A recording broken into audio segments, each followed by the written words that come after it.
토끼자 꿀정보 시간입니다. 더위가 이어지면서 자꾸만 찾게 되는 게 바로 꽁꽁 얼린 시원한 제품들인데요. 네, 아이스크림뿐만 아니라 최근엔 얼려 먹는 음료, 과자 등 다양한 제품들이 나오고 있습니다. 자, 김기훈 기자, 정말 어디까지 얼릴 수가 있는 걸까요? 네, 여름에 밖에 갔다 오면 냉장고를 무심코 열게 되는데요. 네. 어떤 거 얼려 보셨어요, 혹시? 저는 커피 에스프레소를 사각 트레이에다가 넣어서 필요할 때마다 하나씩 꺼내 먹거든요. 저는 요거트 올려서 나중에 녹인 다음에 먹으면 맛있어요. 요거트요? 저는 어릴 때 요구르트 있잖아요. 그거 얼려서 먹는데 꼭 밑에서부터 먹잖아요. 까서. 최근엔 복고가 유행이라서 그런지 이런 추억을 담아 아예 제품으로 나왔습니다. 그리고 먹는 것을 넘어 바르는 것에도 얼려 쓰는 제품이 등장했는데요. 바로 화장품입니다. 열받는 여름엔 제대로 얼려야 뜬다고 하는데 다양한 제품 속에 숨은 과학까지 알차게 담았습니다. 함께 보시죠. 여름은 야외 활동이 많아지는 시기죠. 이때 뜨거운 햇볕과 높은 온도로 피부가 쉽게 망가질 수 있다고 합니다. 여름철에는 뜨거워진 온도 때문에 피부에는 과도하게 모세혈관들이 확장하게 되고 이런 자외선에 의한 피부 노화가 열에 의해서 좀 더 촉진됩니다. 이럴 때는 피부를 냉각시켜주는 것이 중요합니다. 이렇다 보니 아예 얼려 쓰는 화장품 등장했습니다. 피부 온도를 낮춰주는 이른바 쿨링 제품인데요. 영하 온도에서도 완전히 얼지 않고 차가운 얼음을 얹은 듯한 셔벗 제형을 유지해 피부 열기를 내려준다고 합니다. 얼려 쓰는 화장품이라고 해서 신기해서 한번 써봤는데 되게 시원해서 여름에 쓰기 좋을 것 같아요. 얼지 않는 화장품의 비밀 과연 뭘까요? 연구소를 찾아 알아봤습니다. 먼저 물에 오일을 넣고 믹서로 돌려 크림 형태로 만들어줍니다. 여기에 보습제와 미네랄 성분을 넣으면 얼려 쓰는 화장품이 되는데요.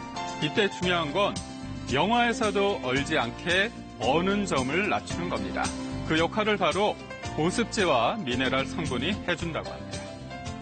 바닷물은 한겨울에도 얼지 않는데요. 이는 바닷물의 풍부한 미네랄 성분 때문입니다. 얼려 쓰는 화장품은 이 원리에 착안하여 보습제와 미네랄 성분의 최적 조합을 통해 어는 점을 낮춰 얼지 않고 시원하게 사용하도록 설계되었습니다. 실제 영하의 온도에서도 화장품이 얼지 않을까요? 일반 크림과 얼려 쓰는 크림을 영하 20도 냉동고에 놓아놨다가 하루 뒤에 꺼내봤습니다. 그 결과 일반 크림은 이렇게 꽁꽁 얼어 사용이 어려웠고요. 반면에 얼려 쓰는 크림은 셔벗 형태로 바뀌었을 뿐 바로 떠서 사용하는데 어려움이 없었습니다. 그렇다면 피부 열기를 낮추는 진정 효과는 어떨까요? 화장품을 바르기 전 약 33도였던 피부 온도가 아이스 제품을 바르고 1분이 지나자 무려 6도 정도 낮아진 것으로 확인됐습니다. 혹시 피부 온도를 낮추기 위해 일반 화장품을 얼려 쓰는 건 괜찮을까요? 화장품은 온도에 예민한 경우가 많아서 낮은 온도로 얼려버리게 되면 유효 성분들의 효능에 영향을 줄 수 있습니다. 그래서 얼려 쓰는 화장품을 사용하는 것이 더 중요하고요. 얼려 쓰는 화장품의 경우에는 사용하시게 되면 유통기한이 일반적인 화장품에 비해서 조금 짧을 수 있어서 기간 이내에 사용하는 것이 중요합니다. 여름 더위에 지치는 건 피부만이 아닙니다. 입맛도 없어지는데요.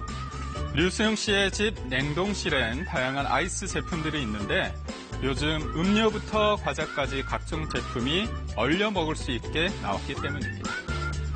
파우치 형태로 된 식혜와 비타민 음료를 얼려서 슬러시처럼 즐기고요. 얼리면 더 맛있다는 문구가 쓰인 과자는 더위를 많이 타는 아이의 간식으로 안성맞춤입니다. 뿐만 아니라 시중에 판매하는 채소맛 주스에 젤리를 넣어 아이스크림처럼 얼려 먹기도 하는데요. 시원하고 맛있어요. 이처럼 여름 무더위에 아이스 제품을 많이 찾다 보니 캠핑족을 위해 얼려 마실 수 있는 파우치 형태의 소주부터 얼려서 까먹기 쉽게 포장된 과일 주스까지 종류 불문 모두 얼려 먹을 수 있게 나오고 있습니다. 추억을 담은 제품도 아이스 열풍에 합류됐는데요. 바로 새콤달콤한 맛의 발효입니다. 기존 제품과는 달리 병이 뒤집혀 있어 냉동실에 넣기도 좋고 얼려 있어도 쉽게 열리는 뚜껑으로 먹기에도 간편한데요. 30대 이상의 소비자들은 어릴 때 뭐 요구르트를 거꾸로 먹는다던가 얼려서 퍼먹는다든가 같은 경험이 좀 대부분 있는 걸로 확인이 돼서 그 부분의 아이디어를 얻어서 거꾸로 얼려서 먹을 수 있는 제품을 개발하게 되었습니다. 내용물을 담는 용기는 물론 맛에도 신경 썼다고 합니다. 특히 얼렸을 때 어느 부분을 먹어도 균일한 단맛이 나도록 만들었다는데요. 냉동고에 얼린 일반 제품과 얼려 먹는 제품으로 당도를 측정했습니다. 두 제품의 제일 위와 아랫부분을 떠서 당도를 확인한 결과 일반 발효유는 15브릭스와 17브릭스가 나왔고요. 얼려 먹는 발효유는 모두 18브릭스로 당도가 같은 것으로 나타났습니다. 그렇다면 유산균이 있는 발효유 얼려 먹었을 땐 문제가 없을까요? 어느 점을 낮춰 개발하였기 때문에 얼렸을 때 서서히 열어 드셨을 때 균일한 맛을 느낄 수 있게 하였습니다. 또한 여러 번 배양하여 걸러진 건강한 유산균으로 요구르트를 생산하였기 때문에 요구르트를 얼려도 유산균이 파괴되지 않습니다. 올여름 얼려 먹는 제품으로 여름 무더위 잊어보는 건 어떨까요?